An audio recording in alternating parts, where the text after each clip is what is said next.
You're listening to the Clean Comedy Podcast with James Creviston and Luke LaCoy.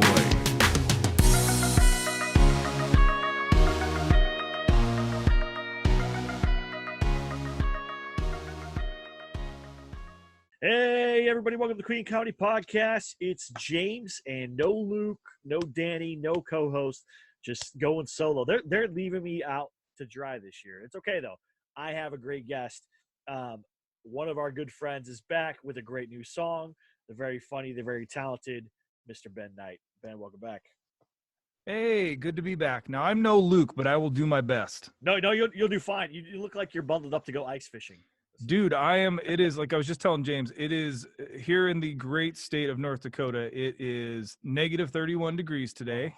So, yes, and in my studio, normally it stays pretty warm. At negative 31, nothing here stays warm. I was going to say, nothing can stay warm in negative 31. I don't even know how that's a temperature, how we start going in the negatives. Like, how's that even possible? I thought zero was the bottom, but whatever. Right? No, and it's funny because I meet Californians and they come here and they're like, oh, this isn't so bad. I'm like, it's 55. Yeah. Like, yeah, it hasn't hit. Yeah, it hasn't hit what it, the coldest I've ever seen it here was negative 81 with the wind chill. Oh, yeah, no thanks. Like, when it drops below 70 here, I'm like, man, it's freezing. What are we going to do? And everyone's like, what are you talking about? So, like, it's Armageddon, quick. Yeah. Everybody go to Costco. Yeah, I can't stand the cold. So, Luke actually sent me an email this week and said, hey, Ben has a new song. You want you to hear it. Like, check it out. And you sent it to me. It's called Potty Mouth. And I love it. I love it because it's like the antithesis of what rap music is now. Like the opposite. It's just like, you feel like, oh my gosh, yes, most people rap and then they just have to drop a bunch of F-bombs and whatever to sound cool, when it's like, you could do the same song without it. I mean, and we know they can because there's radio edits, right? They exist. Oh, 100%. And this as being a comedian, and honestly, and no pun intended, I'm going to take a lot of crap for this song when it comes out.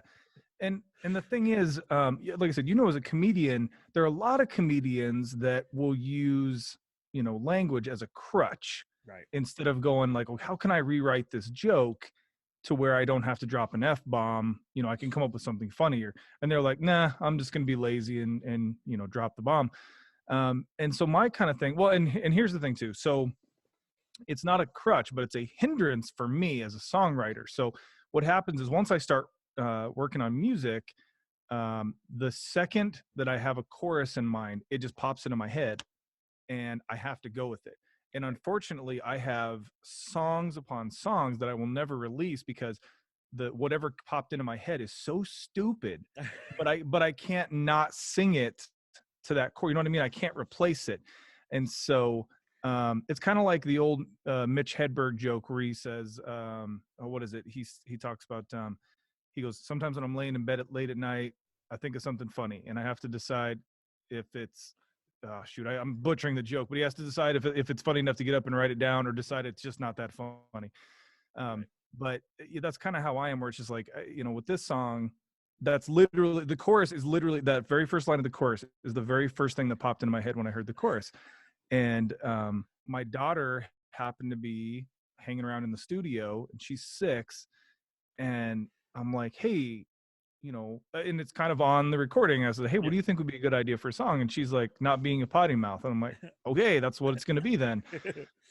So it's just, and like I said, I will take some grief because, it's just, and I'm not even saying that people that use bad language are stupid. I mean, right. There are plenty of very intelligent people who have very foul mouths, but when it comes to entertainment, when it comes to music, I mean, any kind, if I may be so bold, one of my favorite movies of all time is That Thing You Do.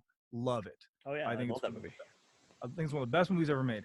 And then I watched the director's cut, and I was so bummed out because there's a bunch of stuff that's added where, some of it's not so family friendly and some of it's just stupid, and it actually ruins the movie. Oh, and wow.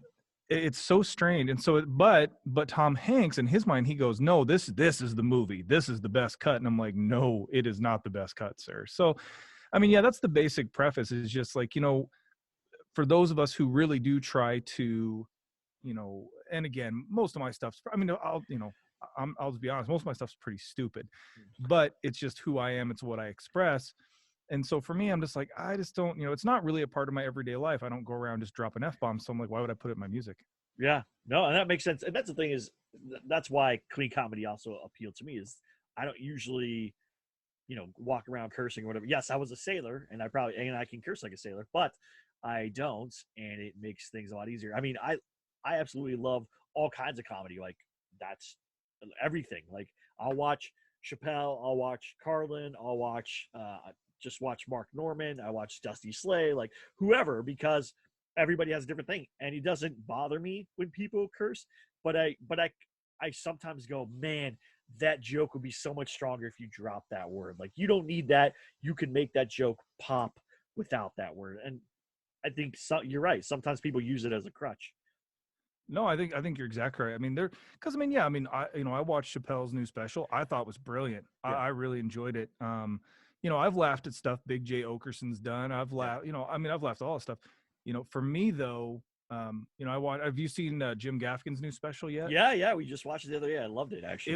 It was really, really strong. It probably, if not his best, it's up there. And same thing with I've really gotten into I've gotten into him before he got on Netflix, but I've always really enjoyed Nate Bargatze. I think that's my wife's favorite comedian. Not me. I'm not a favorite comedian. He is.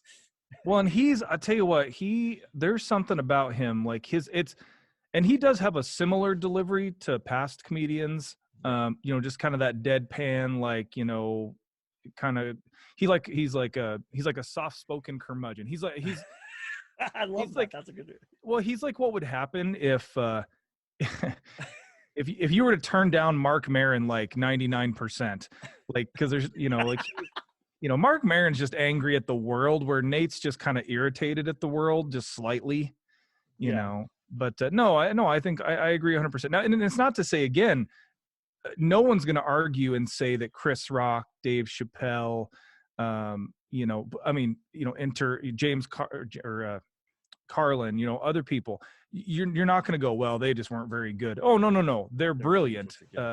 But it makes you wonder.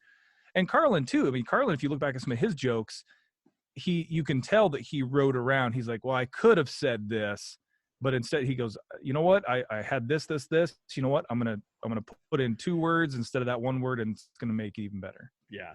No, he was a genius, and I remember reading something sometimes saying that he knew with 99% accuracy if something would work on stage before he ever got on stage. Now that is a wordsmith. That's someone that you respect. Same thing with Jerry Seinfeld, right?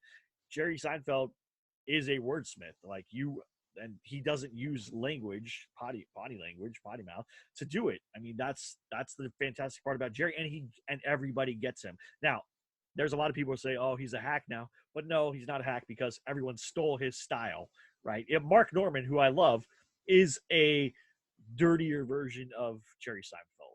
Like, yep, that's a good comparison. Yeah, he's Mark Norman. If you just close your eyes and listen to Mark Norman talk, you would think, oh, that might be Jerry Seinfeld. It's not, but it could be, and he's such a good comedian too. I don't know I don't actually know if there'll ever be a time where there is pure clean comedy or pure dirty comedy. Everything kind of overlaps, and I think that's just society. I am actually sad that you said that thing you do there's another version of it where it's not good, because I love that movie. And the thing is, I would implore everyone, if you don't believe, go watch it, because it does. I mean, it's terrible. And here's the thing: there are things about it, like, I don't care. Like, I mean, here's the thing: like, I think we all kind of guessed, and then Tom Hanks did release it later on. His character is gay in the movie, which, fine, whatever. But they had to add other scenes where, like, he's with his boyfriend, and like I said, I don't care about that. But it's just they're not good scenes. They don't actually help the plot move along. Right. It doesn't matter. It's just kind of stuff that slows the movie down. They make Guy Patterson look way dumber. Like, there's more scenes with him, and he's more conceited, and he's more of an idiot, and it's just like, no, you don't need that extra 7 minutes to make. I mean, that's exactly what we're talking about. You don't need that extra stuff to make it good or funny or whatever. I mean, and I agree with you. I think it would be weird. I mean, I do think, I may not necessarily agree with it language wise or whatever, but I think it would be weird if Bill Burr was completely clean. Yeah. Like that would be super weird, right? Or like Tom Segura, that would be super weird if they did like an hour straight and you're like, you didn't say anything dirty. That's super weird, And it's not even that maybe they wouldn't be stronger comedians for it, but it's just that would definitely be odd. Yeah, it would be. I recently learned that Tom Segura does stand up in Spanish too. He does like an English show and a Spanish show, which I was like, wow. He does, and that's a mind breaker because I think he's talked about it before on one of his specials. Like he speaks perfect. Well, he's half Peruvian. Yeah. So like his mother is Peruvian, and so like when he speaks Spanish, they look at him and go, that's not supposed to come out of you. Yeah. Like because he just looks like a normal 40-something-year-old white guy. Sorry, he looks like Kevin James with a beard. Kind of, yeah. Well, there's that. Actually, you can test that. Well, with maybe a slightly different nose, like you can test that theory. I don't remember the name of the movie, but Kevin James is in this.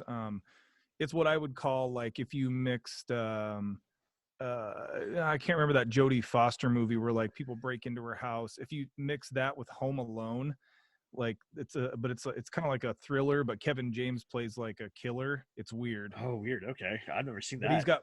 But he has like a full beard and like he actually looks tough. He's got tattoos. Oh wow. So yeah, but you're I would say so. Like if Kevin James had if he went completely bald and then bearded, it's like, hey, there's Tom Segura. Yeah, that's true. Well, that's funny. Is the first Tom Segura album I ever heard, I think it's called White Girls or Cornrows, and his opening joke is about renaming Los Angeles, and he does it in like perfect Spanish, and it's one of the funniest jokes ever. Like I absolutely love that joke. He probably is like, that's not my strongest joke I've ever written, but that's one of my favorite Tom Segura jokes is where he renames like Los Angeles and blah, blah, blah, and he's just like he does the whole blah thing. Blah blah.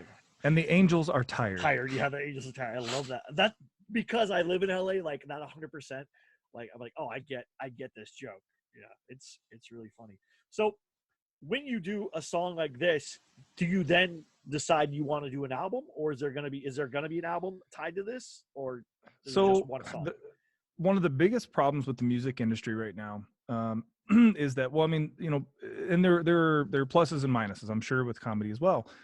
Because of things like streaming and Spotify and everything else. So nowadays, I could write, and I've to this day I've never written what I would consider, like even on my EPs, I would never consider all 4 or 5 of those songs to be my best. I would usually consider like maybe 3 of them to be like maybe 2 of them really good, 1 of them's pretty good, and then the other ones are like, well, I had some filler. Right. But nowadays the people's attention spans are just so not there. I mean, that's why like I refuse to do TikTok and things like I just won't do it. Just because I don't understand it. Like I'll watch it, like I'll hear my wife in the room and she's like cracking up. I'm like, what are you doing? She's like, watching TikTok. But she goes, you got to see this. And I'll watch it and I'll just stare at her and she's like, what? It's funny. I'm like, no, this is not funny. Yeah. This is like, I think you'll probably be able to attest to this. I think when it comes to comedy, which, like I said, what I do is not like ha ha laugh out loud funny.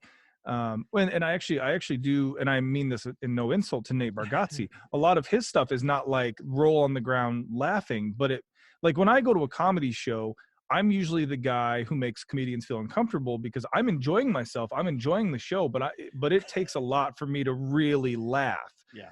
And so, that's, with my stuff, I think of it the exact same way where I'm like, I'm not trying to make anybody go, oh, that's hysterical. I'm not Weird Al. That's not what I do.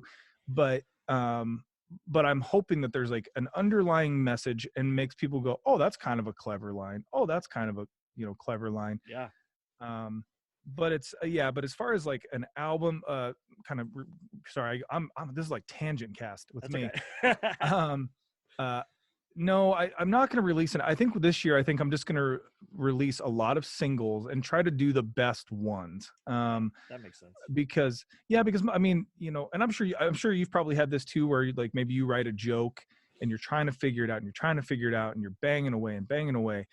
And it just never, but you keep doing it even though you know it's not your strongest, because you're like, well, I can make this work. I can make it work. And then you end up going, no, I can't make it work. Yeah. And that's how some of my songs have been in the past, where I'm like, no, like it's good. It's good. And after a while I'm going, it's good.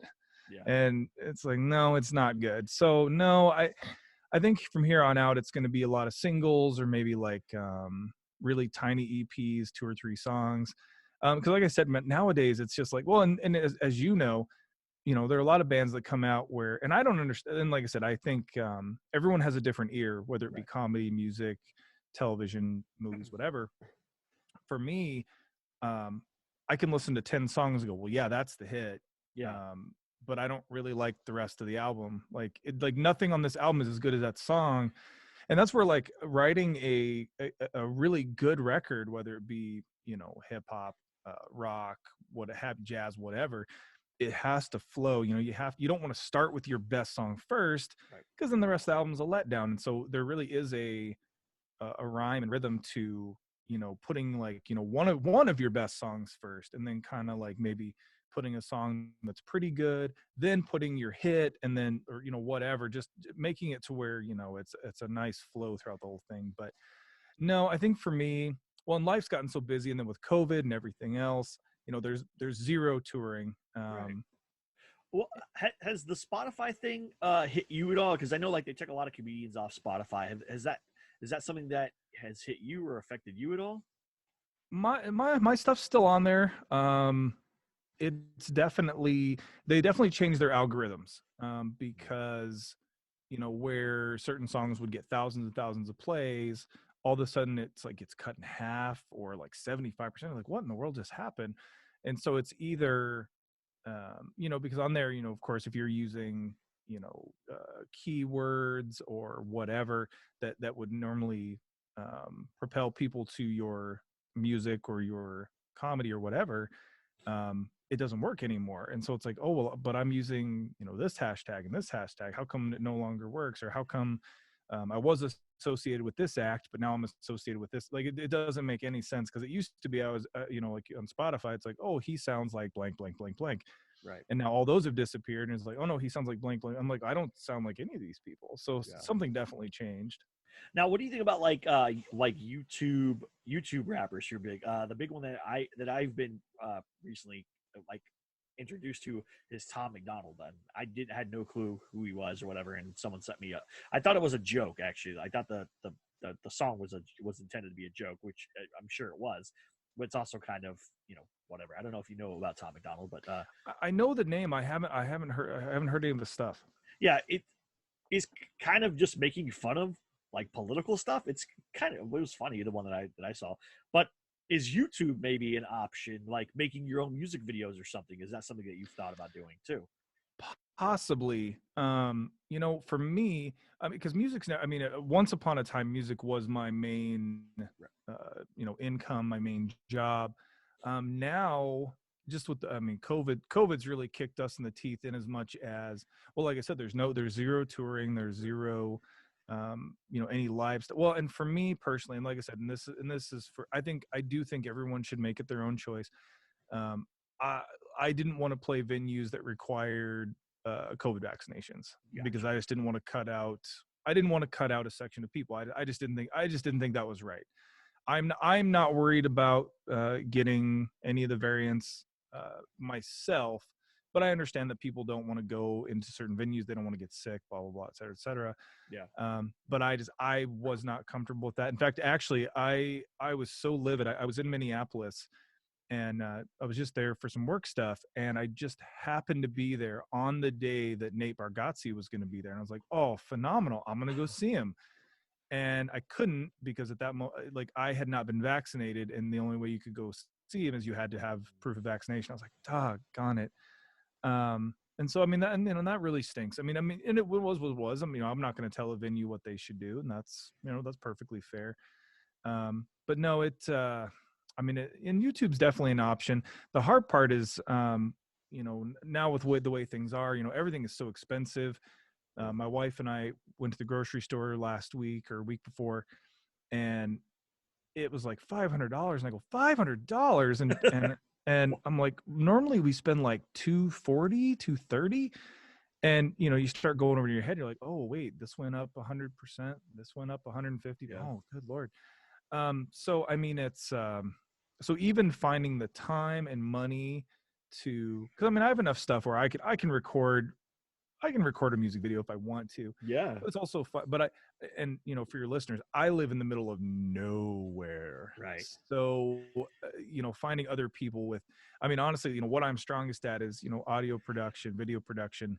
That is not a necessity in North Dakota. Yeah. So even finding people who would want to come and help, or, even trying to get people gathered up for, like if you need a small crowd for a video or something, it's like even just getting people there, because here it's, I live in a farming and oil community. Yeah. So it's like, I'm like, hey, you guys want to climb off your rigs and do a music video?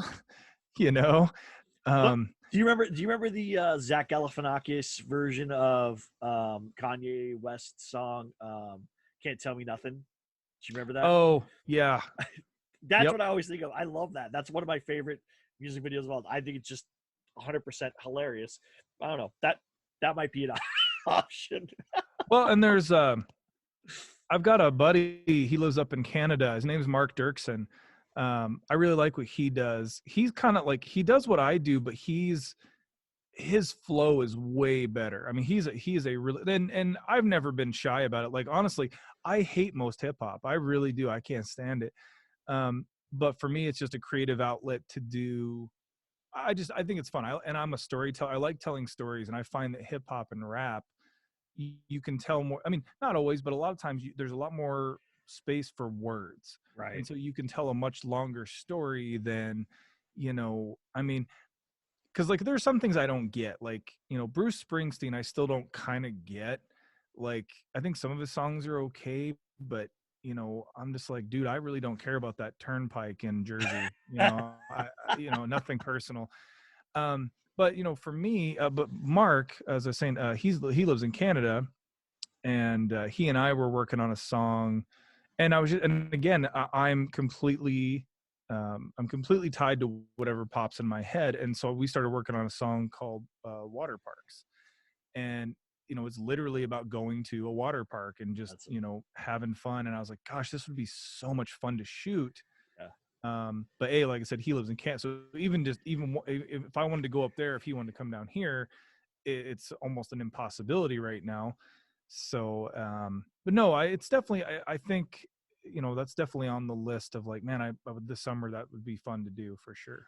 Now, I'm gonna ask you this because I do this. Do you ever make up your own lyrics for other people's songs? Like, you hear something and then you start singing a different version of that song? Like, I make up songs based on other stuff or whatever sometimes. Yes, I do, and it's to my detriment. It drives my wife Mine too. absolutely insane, because I'll just I'll just walk by humming something, or just I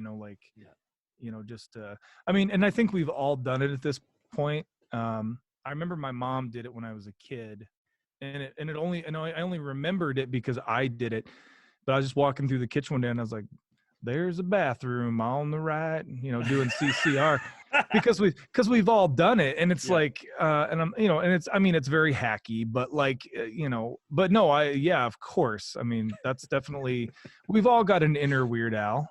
Yes. Well, that's the thing, is Weird Al got us all to have an inner Weird Al, because he's that guy when you're like, oh man, I wish I could do that. I always say I wish I could do that. Oh, 100%. Well, and he's one of those guys, because there are definitely Weird Al haters where you're like, how can you like him? It's like, well, because I think he's good at that. I think he rides that line of telling a story, and he's not always ha funny, right? But it's just like, oh, that's funny, or that's clever, or, like for me in this song, I was able to put the word syntax in there. How often can you put the word syntax in a hip hop song? You know what I mean? It's just like, I told my wife, my newest, I have an idea of how I can do it, but I want to put the word anti-disestablishmentarianism in a song, because, well, it's the biggest word in the English language. That's a real word. Not and I thought, it was like SB out there. Just But see, that's the main That's not a word. real See, word. that's what everybody always says. But I'm like, yes, but I'm like, but anti-disestablishmentarianism is an actual thing. Yeah. And they're like, but what is it? And I was like, I don't remember, but I know it. I know I learned it in social studies or or something. But I'm just like, and that's the thing I like to do. Like where, like I said, it's funny, but it's funny in a TikTok way, because once you hear it, you're like, oh, that was really funny. But then when you hear it again, you're like, oh, that's clever. And then by like the fifth time, you're like, all right, I want to listen to something else. Yeah. I started writing a joke about how I believe it was Rick Ross rhymed 250,000 with watermelon. And I was like blown away. I was like, those two words don't go together, and they don't even sound alike. Watermelon, 250,000 doesn't sound, they're not the same word. But he made it work, and it was like, it blew me away when I heard, I forgot what song it was too. But I'm pretty sure it's a Rick Ross song, and he said, watermelon and quarter. But I was like, all right, well, you can rap. Apparently, you can rap anything together with anything, I think. Yeah, 100%. And that's, to me, that's always a goal, because like, how do I say, because that was actually, that's one of the lines in one of the choruses is, what is it? Maybe what you need is a new dictionary, because your lack of syntax is a little bit scary. Yeah. Because I was trying to like, how do I say, I always start out very monosyllabically. I start out very caveman-esque. Like, so I'll go, how do I say what you say is dumb? But I need to find a funny / intelligent way of saying that. And I'm like, oh yeah, your lack of syntax. There we go. And most people go, what? Like, Yeah. because I use a line with my wife all the time that she's sick of hearing as well, or she's heard me say a million times, because people will go, oh, that's kind of clever. And I'm like, well, I do have a very superlative syntax. And they're like, what? And so it's just a fun, it's like a one-liner that I'll throw out. Like, it's not like super funny, but it's more fun for me because people go, I don't know. Like, you can see it in their head. They're going, I don't know what superlative is. It's like, actually, it's funny you mentioned Kevin James. Like, so I think we've probably all seen King of Queens at one point. Yeah. But there's an episode where Leah Remini goes, can you get the champagne flutes out of the armoire? And he just kind of stares at her, and she goes, big cabinet, skinny glasses. He goes, oh, okay. Yeah. And it's like, so how do you, and so the same thing, like, how do I say skinny glasses and big cabinet without, so it's just, it's like, okay, I'm going to write a song about dirt. Well, okay, now do I say dirt, or do I say like, centuries oil, or centuries old, worm poop, or whatever. I don't know. Just trying to find a way to make it clever.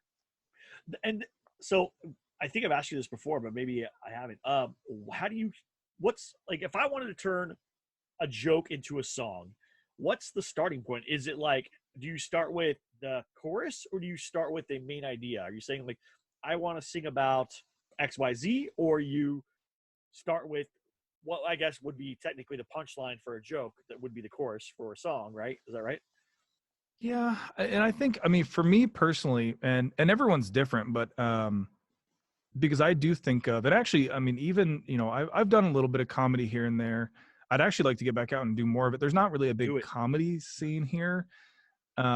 Is there a bar? Is there a bar locally? Oh, there are definitely places to do it. And I'd like to get, show. Yeah. And I enjoy it. And I think I'm pretty decent at it. It's hard though, because I don't like, me personally, like, and I admire Jim Gaffin. Like, he touched on COVID, right? But didn't really. Same thing with Nate Bargatze. Like, his first joke, which I loved, he's just like, I think this is like the best. This is my best year ever. And then he talks about how, like, all of a sudden they're talking about how aliens exist. And he's like, nobody cares. He's like, everybody's so wrapped up in COVID. Like, they just said aliens exist and nobody cares, Yeah.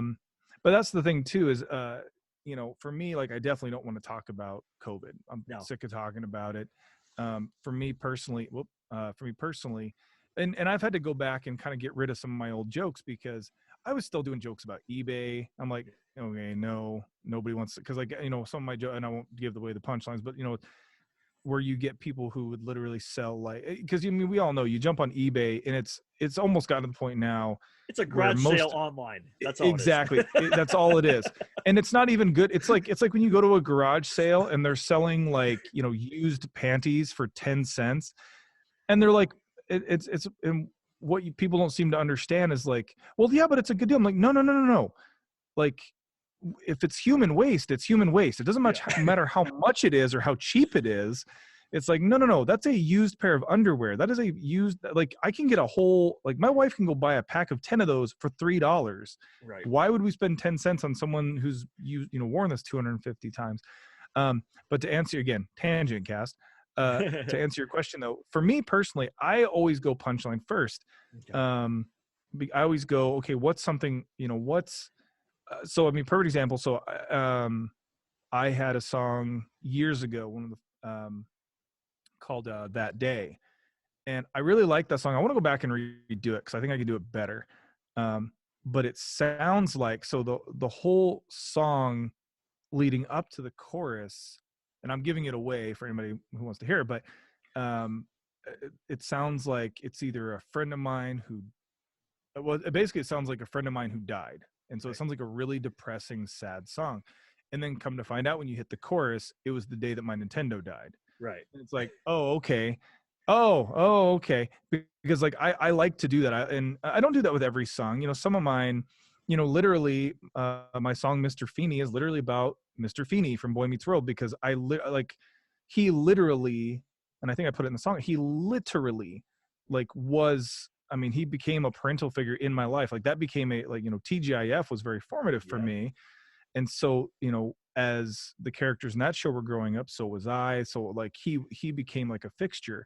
And so it was kind of more of a tribute. And that, again, where was when I first heard that chorus, the very first thing that came out of my mouth was, "Hey there, Mr. Feeney." And I went, oh no. And I was just, I had to do it. Cause I had a friend who heard it and he goes, "Why?" And I go, "I don't know." Like, it just came out of my mouth. And so, yeah, I usually tend to do punchlines first. Or what I'll do is I'll have to make I don't know if you do this. What I have to do is I'll come up with a concept and go, no, don't think about it. Like, you have your concept, don't go beyond that. Just start writing the verses and go, okay, what's the story I'm going to tell? So so we'll say it's a song about Play-Doh. Okay, am I going to do a song about how much I love Play-Doh, how much my kids love Play-Doh, how much I enjoyed eating Play-Doh as a kid, whatever. Right. And then I'll go, okay, I want the chorus to be something, do I want it to be in left field? Do I want to fool people and not, same thing with That Day. Do I want to go sing a song that sounds like I'm singing a song about my wife, or a song about a pet, or something like that, and then go, oh no, it's about Play-Doh. And they're like, right. What the crap, so I don't know. I kind of probably do both, but the majority is probably the punchline first. Yeah, that makes sense.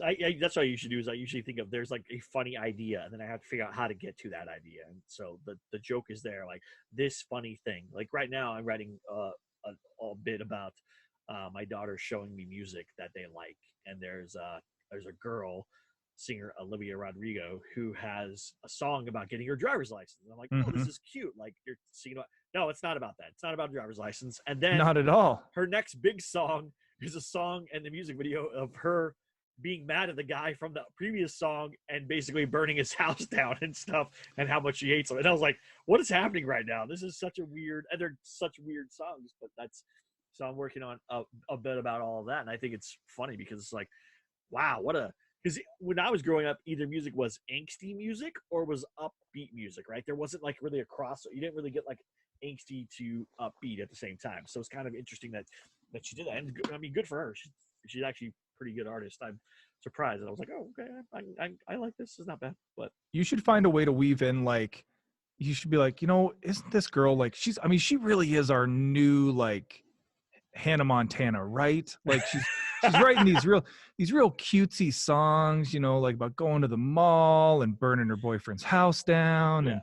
And, it's just because, like, I mean, you're right. It's one of those things where, and it's funny because you don't realize, I mean, I have songs like that too, not my own, that I really enjoy. And I start listening to the lyrics and go, this is dark. Yeah. This is really dark. Like, I mean, not just kind of dark where you go, man, I think something's wrong with this person. Like, this is like, how is this a radio? Like, I think the same thing when I heard the driver's license song. I'm like, boy, they're just going to write a song about everything now. It's just like, I've got a birth certificate. Yeah. It's just like, and then you start listening, you go, oh, that's not what this is about. Yeah, exactly. You're like, oh my gosh, this went weird. Like right away, I was like, okay. Well, that's the thing, is like one of my favorite songs of all time and I can probably listen to any time, is Third Eye Blind's Jumper, which is like it was part of when I was growing up, and it was like played a lot. But if you actually listen to the song, it's a very depressing, dark I mean, song. who doesn't like an upbeat song about suicide? Am I right, guys? Come on. No, and that's the thing. It's like, and actually a lot of Third Eye Blind stuff, which for better or worse, I am actually a fan. I haven't been a fan of the last, probably last 4 albums or so. I haven't been a big fan of, but their early stuff, like, that one and the first 3 albums especially. But yeah, you just listen to the songs and you're like, oh, well, it's just like Semi-Charmed Life. Yeah. It's a whole song about doing crystal meth with your friends. Yeah. It's like, okay. But you don't think, because you're like, I want something else. And you're singing it in your car, and you're like seeing a little girl sing it, and you're like, you have no idea what you're singing, do you? Right. Well, it's like there was another band called Ben Folds 5. You ever remember that? Oh, yeah. And the song was Brick. And like his song is about just like being depressed. Well, and actually, the underlying is, it's the whole song is about him taking a friend of his to go get an abortion. Oh, really? I didn't know that. Oh, wow. Yeah. Yeah, exactly. It's that's the whole song is, if you go back and read the lyrics, and I've heard him talk about it. It's weird that it's a radio. Yeah, it's literally a radio hit about going to get an abortion. It's like, holy crap. But there's so many of those. I mean, you go back, all throughout history. Yeah, there's like, I mean, there was a time when like that song "My Ding-a-ling" was a hit, and it's like the dude is. I mean, it's like, holy crap. So I mean, yeah, it's crazy to me, and that's where and again, I think that's where the song comes into play. I'm not even saying, and again, I'm agreeing with you. I think a lot of these songs are great songs. I enjoy them. I think they're very well written. Now, lyrically, that's where I usually kind of come into a conflict, as I'm like, well, this song is so perfect musically. Why, like melody wise, like you guys wrote great harmonies. Why, why did you have to go there? Because actually that Semi-Charmed Life is actually a perfect example, because the radio edit doesn't have that part where he's talking about crystal meth and stuff, but the original does. And so, because it happens in the bridge. And I'm like, but you guys didn't have to put that. Well, it's just like, it didn't add anything to the song. It just, like, I mean, you made it to where you can't play it on the radio, or most radios, you can't play it on top 40 or whatever, but it, honestly, that stuff doesn't even matter anymore. I mean, the Tom Petty song, Last DJ. I mean, those are the times we're living in now, where the days of, I love this song, let's play it, those do not exist. Yeah. It's all corporations saying, oh, no. You're going to play that Rodrigo song 15 times today, or she's not going to do, your in-store sign-in or your, radio station's concert or whatever. So, I mean, yeah, but it's you're right. It is crazy the amount of songs where we're like, you're singing with your friends in the car, and you're like, what? This song is about him killing his mom. Good Lord. And it's just so I mean, at least guys like Eminem, they put it on Front Street, where like he's not, I mean, he's telling you with Stan, he's telling you what's up. Yeah, I mean, and the thing is, and again, these are, I mean, it's a made up song. These things didn't happen that we know of, but he puts it right on Front Street. He's like, okay, this is a story, but I'm just letting you know, like, this is how I feel, like, but yeah. He's great. Well, Luke and I have talked about this several times about wanting to do it. Oh, I want Luke to do a comedy music album anyways, but I've always wanted to do like a comedy rap album so bad. I just have to figure that out. That someday I'll figure it out, but not today. Well, and it's one of those things where, and a big part of it is you need to find out this is the hardest part, is finding out exactly what you want to do. So again, I do what people in my particular genre call nerdcore. Right. But for me, I'm not a nerd as in like when people are like, oh, there's going to be a new Thundercast show. I'm like, who cares? Like, I'm not that guy. Like, I don't like anything that's nerd culture. I don't just like, totally jump on board. When I heard there was going to be a new Super Mario movie, and well, first I was super excited. I'm like, oh, sweet. Like, but I'm also the guy, like, I like the original, the one, with John Leguizamo. I love it. And I mean, yes, it's a terrible movie. Yes, I agree. But as like somebody who grew up, like when I was 8 or 9 years old, I got a Nintendo for the first time. And like, that was a big deal. Yeah. It was a life changer. And so, so when they came out with the movie, I'm like, oh, well, of course I'm going to see it. And I think I saw it like 3 times in the theaters. And I'm like, by the 3rd time, I'm like, okay, I know this isn't very good, but I still want to see it because it's a part of me. Yeah. And I guess now they're doing another one, but it's not live action. And Chris Pratt is going to voice Mario. And so, because Chris Pratt does everything now. Yeah, of course. Well, have you seen 8-Bit Christmas yet? Have you seen that movie? I haven't. There's part of me that wants to because I've heard some really good things about it. It's Okay, good. I'll have to check it out. It's about a B+. It's not an A movie, but it's about a B+, and it's very interesting, and it's very much like a Christmas Story type like that type of movie thing. Well, and this might be where the listeners turn off this particular podcast. So I'm one of the few people, and I find this a lot because so when it comes to, so years ago, I decided I wanted to do the top 200 movies you have to watch before you die. Yeah. So I started going through the list and I got to like number 6 and I stopped because I'm like, these aren't good movies. Like, I don't understand. That's funny. I did the AFI top 100 and I got through. Did you? 8 and I was like, these are not this. Like, one is the apartment, which I know my friend Single Paul loves. The Apartment. It's like one of his favorite movies. I just didn't like it. Like, I was like, this is weird to me. I don't like it. But everybody has different taste.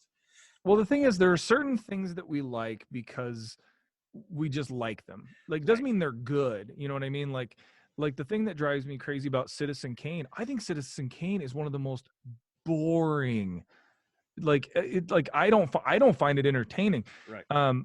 I do like. I mean, there are old movies like I like the 10 Commandments, Ben-Hur. One of my favorites is The Adventures of Robin Hood, the old one with Errol Flynn. I think it's a brilliant movie. No, it is slow when you compare it to newer Robin Hoods, but I get it. And I'll watch Casablanca and go, okay, I understand there are things in this movie that I understand why it's considered a great movie. But Citizen Kane, and one that I still don't get, and again, I think people will disagree with me, I don't understand Taxi Driver. I don't get it. Oh, really? I really don't. Wow. Okay. I for whatever reason, I just go, it just doesn't do anything for me. But then again, on the flip side of things, because I always tell people, like, look, I can enjoy filet mignon as much as anybody else, right, but I also like a good piece of cube steak, right, yes. So, so with that, I can enjoy Casablanca, I can enjoy The Adventures of Robin Hood, I can watch Dude, Where's My Car? Yeah. It's like there are things about also that. Cinco Paul is in that movie as well, and I believe he helped write or produce it. So there you go. Well, and that's my point. Like, it's like they're, to me, I mean, we all know this to be true, but people forget sometimes that it's subjective. It's entertainment. It's literally just to keep our attention for an hour and a half, to forget about whatever it is we might be worried about in life, or just to entertain. It's just entertainment. And so it's okay if you like a movie I don't, or I like a movie you don't, or whatever. It doesn't matter. Because each one of those, people make fun of Good Will Hunting, and I understand why they make fun of Good Will Hunting, but I love that movie, and it's not even because the script is amazing, right, but the performances are really good. I mean, Robin Williams kills that speech with him and Will when they're sitting by the duck pond, like. No, that's one of my favorite movies. I love that movie, and I used to own it on DVD. I have no idea where it is anymore. But also, that's one of the few movies that I actually get teary-eyed at. I don't cry at a lot of movies, but I do get teary-eyed at that movie because I get where Will is coming from. I've had like a weird childhood, so I get it. Well, I think the reason that people make fun of and I've seen comedians make fun of Good Will Hunting. Someone just made fun of that in a thing. I forgot who was doing it. They made fun of the apples bit. Was it Jim Gaffigan that does it? I think Jim Gaffigan makes fun of Good Will Hunting in his new one. It's possible. I've listened to it twice, and both times I was like making dinner for my kids, so I would catch things that I didn't catch the second time. Well, and the thing is because the people make fun of how about them apples, and they make fun of but the part that you're talking about, that you're probably talking about, that I always tear up at is when he's like, not you too, and he's like, where he's like, it's not your fault. Yeah, it's not your fault. It's like, dude. I mean, if you're watching that, oh, I'm sorry, for real, it hurt, dude. It hurts. Yeah. It literally hurts inside because it's like, I myself too. I don't want to bring the podcast down. I too have gone through similar situations. So yeah, when it hits a little closer to home, of course it makes it emotional. But for me, that scene is very real. Yeah. And so, yeah, I mean, I think that there's, and again, that proves that, like, I do think that comedians can sometimes put in the best dramatic Oh, yeah. performances. I mean, I really do. I mean, you can name quite a few. Like shoot, what was the movie Carlin was in? Not Message in a Bottle. It was something. Is like in the 90s, but he plays like a neighbor, and he's only in the movie for like 2 minutes, but he's brilliant. I know he did like 2 Kevin Smith movies, I think. So he did the Kevin Smith movies, and actually, people make fun of Jersey Girl, but it's not that bad. I mean, like, I think Carlin's great in it. I think that. I'm gonna brain fart his name. He played Milton in Office Space. Yeah. I never know his name, but yes, I love that guy. Stephen Root. He was also in News Radio, which is fantastic. Yes, Stephen Root is a brilliant. Like, there are certain guys, like there's Stephen Root. The big one, of course, everybody should or does talk about is Paul Giamatti. Yeah. There are certain character actors that are just brilliant. One of them for me has always been doggone, I'm gonna brain fart, John Malkovich. Oh yeah. Because and actually this ties into Good Will Hunting. See, it's not totally tangent. When he did Rounders with Matt Damon, he does one of the worst Russian accents ever. Like, have you ever seen the movie Rounders? Yeah, a long time ago when it like first came out. So only because I like Matt Damon. Well, and see, and that's another one where, like, I love that movie. It's got so much star power. It's got, I mean, him, Malkovich. It's got Norton. It's just, Edward Norton. It's brilliant. But John Malkovich, even though you like him so much that you can get around him being like, okay, so I'm going to talk like this, and it's just, I mean, just awful, awful, awful. But you don't care because it's Malkovich. Yeah. I've watched every Paul Giamatti movie, even the ones that are just giant turds, because I love him in it. Like, I still think the movie Sideways is one of the best movies. Like, like him, and it's funny because, like, Thomas Hayden Church in that movie, like, his acting is not great, but he's acting. What makes it brilliant is Thomas Hayden Church is acting like a bad actor. Yeah. Because that's who he plays, is kind of like a, low C-list actor. He does, like, an ER type show, and then he does mostly commercials, and you're like, oh, okay, so he's literally acting like a bad actor. This is brilliant, So if someone, when is this song going to come out? When's Potty Mouth going to come out, and where can people find it and stuff like that? It was supposed to come out tomorrow, which it will be. I think I'm just going to let it go out on Bandcamp tomorrow. Okay.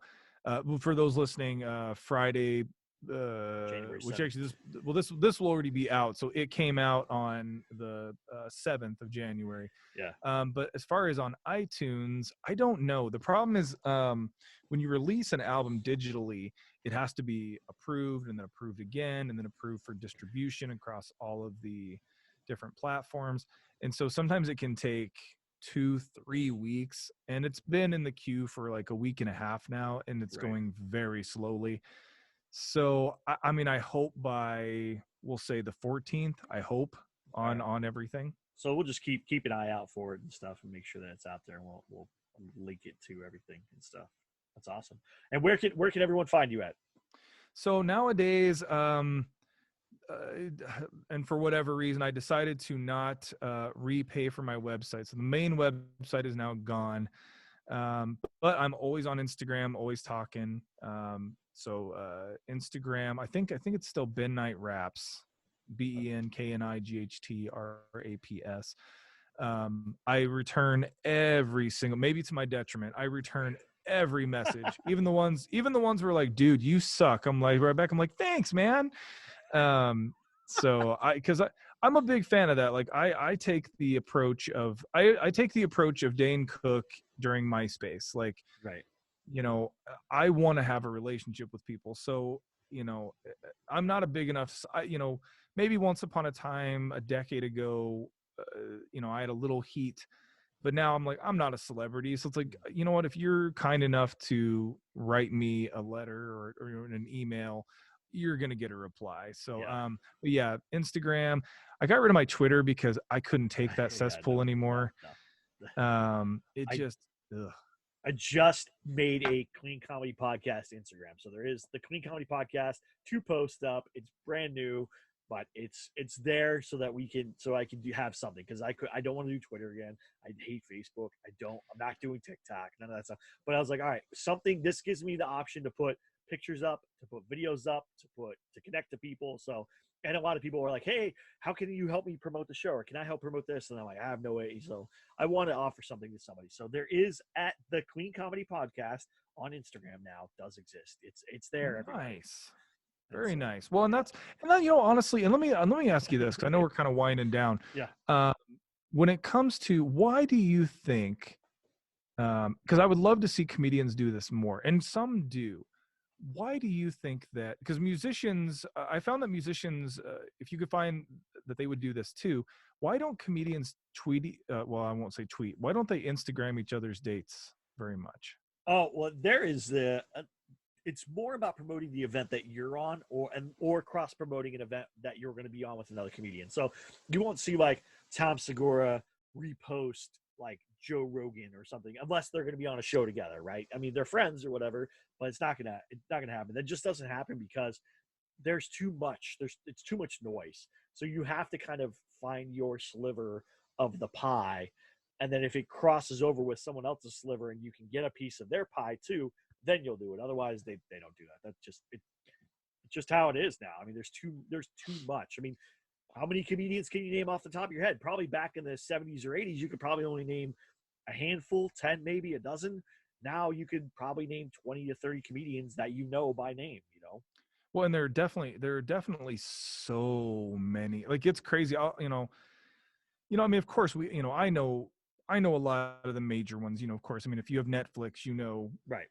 At least 5 comedians. Yeah. But it's crazy because like you'll turn on Netflix and I'm like, who's that? Yeah. I don't know who that is. Who the heck is that? And then you like, I mean, Angela Johnson's a perfect example. Like, I mean, Angela Johnson was a comedian forever, and then she did the nail salon bit. Hey, and honey, you have boyfriends? Everyone knows exactly. that, right? Everyone knows that. And then and that's what blew her up.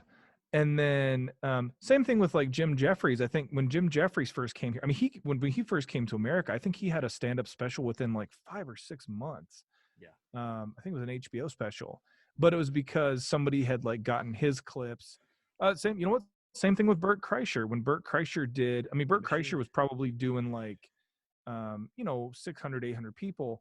And then, somebody cut up his machine bit and put it on YouTube. And then all of a sudden he blew the crap up. I mean, same thing with Bill Burr. I mean, when he did the rant in Philly, that became a huge, he was a great comedian, but that's what propelled him more into the stratosphere of everybody else, and went, oh, who is this guy? Like, I like this guy. Right. So it's just, as much as people don't want to say it, Louis C.K. got big because he made a show on FX, right? Mm-hmm. I mean, some people knew him in New York, but that show really propelled him forward, and then he kind of went for it. So it does take little things. I mean, Dane Cook did one weird. I don't know if you've ever seen his old Comedy Central thing where he was like a rock star. He dresses like he's Russell Brand. He's wearing the black tank top and spiked up hair and yelling. Yeah, that was. You're like, what is? Yeah, that was. Dude. Well, and that's what's so weird now is if you listen to Dane. I mean, well, of course. I mean, now he's in his 40s and like, the rock star Dane is gone, and he's doing the. Well, and then of course he had both his parents died quite a few years ago now, and like it's just he's a completely different guy, and but that's where like like we were talking about before, with these things that happen, the same thing. Look at Mark Maron. I mean, Mark Maron was working for a radio station doing like political radio, and then all of a sudden he decides to do a podcast. All of a sudden he's interviewing like the Stones and the president, and like holy crap. And then then he did his show on IFC, and then all of a sudden he's doing Glow, and now he's in all kinds of stuff. It's ridiculous. But he was in Joker and stuff like that. So but it's crazy. I don't even know how we got on this, but it just takes that one thing. It really does. Like you're gonna work and pine away and do things, and it's gonna take the one thing to get you to the next level. And that's what I keep telling David Studebaker, and I keep talking about that. I was like, what's the one thing? What's that one thing that's going to break us through? Because we're there, right? We're on the cusp. There's that, you can feel that transition happening. You just don't know what that thing's going to be that translates up for you. So we'll see. No, you don't. And Bill Burr actually he's mentioned that a million times because everybody, I mean, anybody who's like interviewing always goes back to that Philly rant. We're like, well, that's when he's like, well, he goes, I didn't know that was. He goes, I literally went out there and I can't remember. I can't remember if it was a K-Rock thing or whatever. I can't remember what, but it was a cavalcade of comedians on that show, and everybody was getting booed. And he just goes out there and he's like, you know what, fine, you know what, I'm gonna go at you, and just starts making fun of Philly. And he's like, look, I wasn't trying to be famous. He goes, I was just angry. I'm just, I'm going to go back at him. And all of a sudden, though, but what was crazy about, and I think Burr has an ability that few comedians have, where he literally sat there and badmouthed them for 10 minutes. Just they love him. And they loved him by the end of it.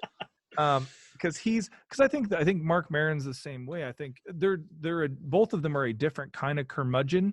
Yes. But there's something, they're both lovable curmudgeons. Like, even if they're telling, because Mark Maron has a comedy where he says stuff that actually does, and you try not to be because it's comedy. Right. But Mark Maron does have a handful of jokes that I do get offended by, and I go, well, but here's the thing.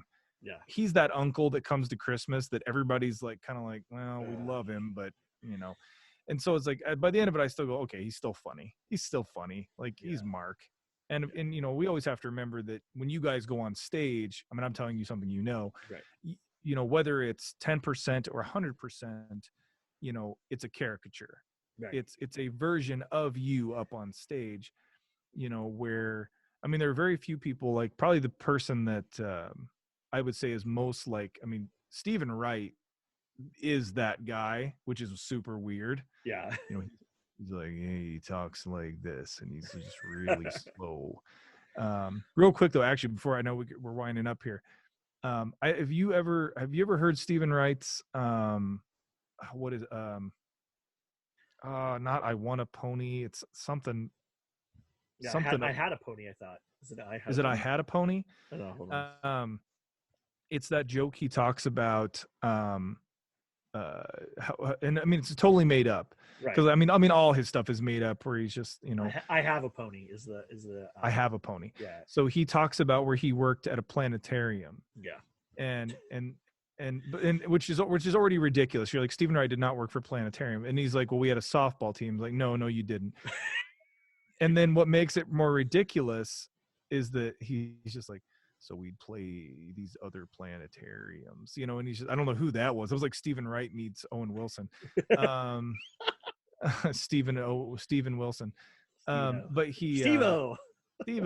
So, but he's talking about how, like, they're, they play other, like, there are other planetariums in the town. Like, there's more than one. Yeah.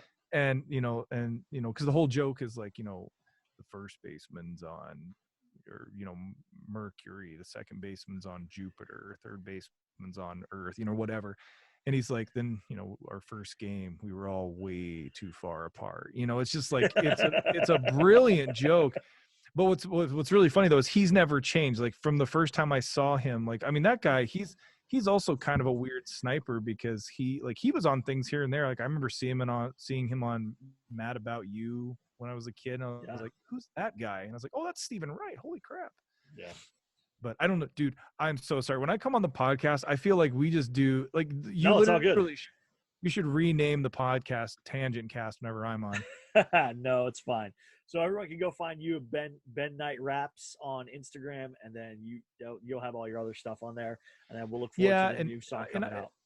Yeah, and I do Facebook too, but I hate it, and I'm with you. It's trying to find those other avenues where people can find out what you're doing, and Instagram is the best, because like it's pretty low. It's not Twitter. Yeah. There's less interaction that you have to deal with. There are less things coming through and hitting you and whatever. So you don't have to be really as engaging as you need to be on Twitter. So, well, Ben, thank you so much for reaching out. I'll tell Luke thank you, and thank you everybody for listening. Please like, subscribe. Please go over to the Instagram, the Clean Comedy Podcast on Instagram. I'll put the link in the show notes, and follow. We're gonna have more stuff coming up. I'm doing some throwback Thursdays for old episodes, for old flyers, for old shows. Just for whatever, so we can bring stuff forward and just kind of bring the universe alive. And then there's more things coming this year. I just had a great conversation with the CEO of the World Series of Comedy, and we have more people that we're going to be interviewing, and this is the year. And also, if you go over to Instagram, you guys bombard Tom Papa to get him on my podcast. So just go to Tom Papa's thing and say, hey, Tom Papa, go, and then tag at the Queen Comedy Podcast on Instagram and say, come be on at the Queen Comedy Podcast and see if we can get him on. He's like one of my dream people. Him and Jerry Seinfeld. If I get those two, I might just stop the podcast after that if I get those two. I'll tell you what you need to do. If you want to get Tom Papa, the easiest way to get Tom Papa is start learning how to bake bread. I know how to bake bread. I met him 3 times. He's given me comedy advice in person, 3 separate occasions. So it's not like I haven't had that interaction. It's just trying to snag him to get him to come. Like, that's the big part. You just need to go, Tom. So I was thinking, like, so we do this podcast, like, but hey, I would love to do, we should do like a bake off, right? Like a bread bake off. Because I make sourdough bread. And my starter, the starter that I have in my house is named Tom Papa. It's named Tom Papa because of him. So yeah, no, I'm already a huge fan. I've seen him 3 or 4 different times, and I was supposed to go see him, and he canceled the Irvine improv show that my wife and I were going to go to in February. So we're figuring something else out. Well, you do. I will say this, listeners, please go follow the Clean Comedy Podcast. I literally just followed you, so there you go. You have at least one more follower. That's perfect. Let's do it. Thank you guys so much for listening. Thank you, Ben. Thanks, everyone. Please go like, subscribe. Please also go to Facebook and like it there, and then we'll talk to you guys soon. Thanks, and have a good one. Bye.